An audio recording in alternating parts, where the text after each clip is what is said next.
back to the tech we have with me, Allie Mack. Now, this channel is all about living your digital best life on a budget while reducing e-waste and, well, yeah, not going broke.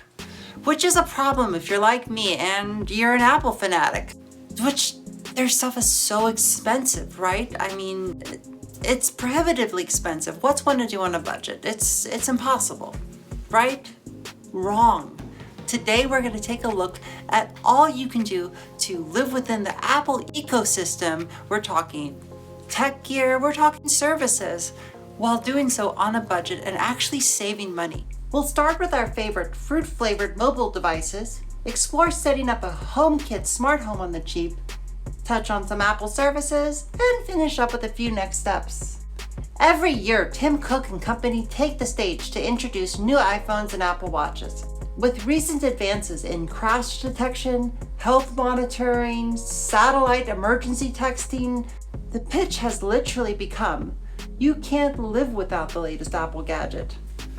But the truth is, don't tell Tim I told you this, but it's all marketing. You don't need the latest iPhone Pro, Ultra, Max, whatever. The iPhone SE model, their basic value model, represents an incredible value. I mean, what are you really missing out on? A slightly larger screen, emergency texts, Face ID? I mean, who was really asking for Face ID? My personal phone is a used iPhone SE from 2020. It costs just a few $100s and remains fast to this day. Sure, there's only one camera, but it looks great and shoots 4K video. In fact, it's the camera I'm shooting this video with right now. It almost always makes sense to buy Apple gear used. There's always a great supply on sites like eBay. The build quality is typically high, and well, Apple supports older hardware with software updates for years afterwards. You wouldn't want to try this with Android phones, which notoriously often receive little or no software updates to keep them secure, let alone introducing new features.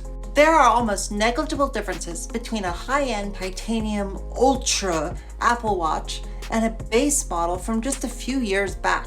This 6th edition watch is a couple years old, but gets all the same software updates as the latest model, while covering pretty much everything for all but the most extreme adventurers.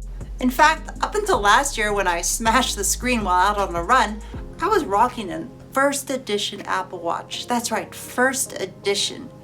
And sure, while it didn't have all of the latest features or watch faces, it looked almost exactly the same as Apple's latest release and did everything I needed it to do. Although I do love my new Apple Watches always on display, so home automation is another area that doesn't have to break the bank and yet is often considered unaffordable by many. I'll be covering this topic in an upcoming segment. Hit subscribe now so you don't miss it. You don't have to go all in on a smart home all at once. I'd recommend starting with a single room or a small area and then just kind of growing from there. Luckily, the price of Apple-compatible smart home devices has fallen thanks to brands like Meros and OnViz. Meros makes a great low-cost bulb and switch, but meanwhile, OnViz makes this great home sensor that can detect motion to turn lights on and off and other automations, and also monitor temperature in different rooms. But there is one brand of smart bulbs to stay away from, and that brand is VocoLink.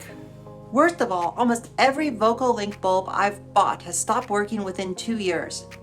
Their switches seem fine, but the company knows that they're selling a defective smart bulb and doesn't seem to care. And well, I'm left with this pile of e-waste. Apple's tech ecosystem is about way more than just gadgets though.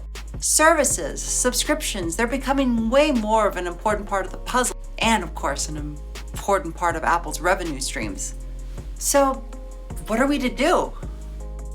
Okay, let's start by acknowledging what we don't need to pay for. Apple News is essentially a paid feed of news that's already available from various news sites. While it's great to support the news, I'd rather directly donate to my trusted news sources. Same for Apple Fitness. YouTube, the site you're already on, is brimming with thousands of fitness video creators. Yes, you should support them, but do you need to give Apple a cut of that money via Apple Fitness? Apple Arcade and TV Plus are best subscribed to on and off. Wait until a game or show that you're excited about is released. Pay for a month and then cancel. If you're going to pay for any cloud storage service, make it iCloud. They're not the cheapest, they're not the best value, they're definitely not the most cross-compatible. But compared to other competing services like Google Drive or Microsoft OneCloud, iCloud storage is so heavily integrated into the Apple ecosystem that it makes using anything else just a complete uphill battle. It's good to have friends.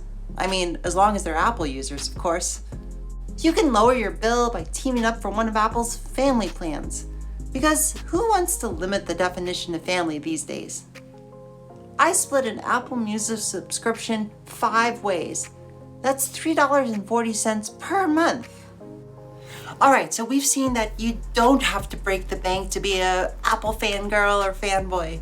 In fact, buying used saves you money, reduces electronics waste, and well, you still get 99% of all the benefits Apple would like you to believe are only available on their latest tech. Now, we haven't talked about Macs and computers, but on a later episode, we are going to dive deep into getting the most out of your older Mac and older PC. So like and subscribe now to make sure that you're getting all the latest content from the tech we have. Your channel for living your digital best life on a budget. See ya!